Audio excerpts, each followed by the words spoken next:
The Washington Redskins travel to Green Bay on Sunday to face the Packers. Green Bay currently installed as a 9.5 point favorite on BETDAQ, 49.5 the total here. 9.5, a big number in this situation. These two teams very similar, better on offense than they are on defense. They both lost last week, but at least Washington improved over the course of the game last week on both sides of the ball, really. The Redskins offense, very bad in the first half of that game last week, very rusty. Robert Griffin did not look like himself. In the second half, things improved.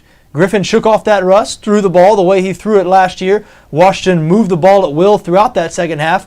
And on defense, they improved as well. Now, I know the Eagles took their foot off the gas. We're trying to sit on their lead a little bit. But you got to give some credit to Jim Haslett and that Washington defense for the adjustments they made. They really bottled up Chip Kelly's offense in the second half of that game.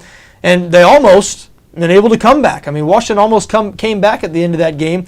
Believe me, for those who say that Chip Kelly just was only trying to run out the clock throughout the second half of that game last week, in the fourth quarter when things started to tighten up a little bit, the Eagles' offense was trying to get first downs. Don't think they weren't. And Washington's defense held up well. Meanwhile, San Francisco absolutely shredded the Green Bay defense. Colin Kaepernick, a new career record for passing yards in a game, shattered the old career mark by over 100 yards. So in 2 games against the Packers, Kaepernick has set a career rushing mark, 181 yards, which is the most yards any quarterback in the NFL has ever rushed for in a single game. And then he went and set his career best passing mark against the Packers last week. I think that might say more about the Packers secondary than it does about Kaepernick. Certainly Kaepernick, one of the rising young stars in the NFL.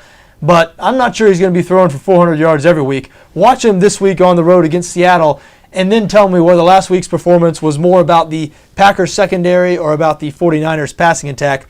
Listen, I think Robert Griffin is going to get very comfortable this week. I expect to see the RG3 of last year against this Green Bay defense. Now, Green Bay is going to be able to put up some points on Washington as well. No doubt about it. Aaron Rodgers, one of the best quarterbacks in the league.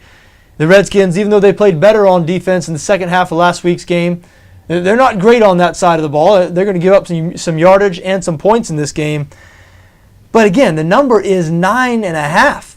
Washington, an excellent road team. This group under Shanahan, 5-1 against the spread their last 6 road games. Give me the Redskins and 9.5 points all day long in this situation. This is going to be a back-and-forth shootout. Washington has a chance to win the game outright. I like Green Bay to win the game outright, but I'm all over Washington and 9.5.